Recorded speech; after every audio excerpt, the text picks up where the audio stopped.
യേശുവിന്റെ 12 ശിഷ്യന്മാരുടെ രക്തസാക്ഷിത്വം. പത്രോസിനെ തലകീഴായി ക്രൂശിച്ചു. അന്ത്രയോസിനെ എക്സ് ആകൃതിയിലുള്ള കുരിശിൽ ബന്ധിച്ച് ക്രൂശിച്ചു. ശിമ്യോൻ 2 അറുക്കപ്പെട്ടു. യാക്കോബിനെ ഹേരോദ രാജാവിന്റെ കൽപ്പന പ്രകാരം ബന്ധിച്ച് ശിരച്ഛേദം ചെയ്തു.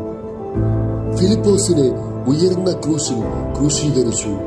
ബർത്തലോമായിയെ ജീവനോടെ തൊലിയുരിക്കുകയും ശിരച്ഛേദം ചെയ്യുകയും ചെയ്തു. തോമസിനെ കുന്തം കൊണ്ട് കുത്തിക്കൊന്നു.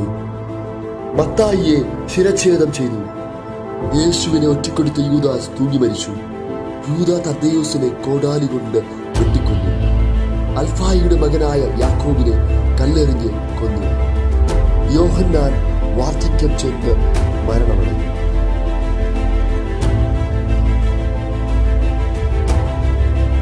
യേശുവിന്റെ 12 ശിഷ്യന്മാരുടെ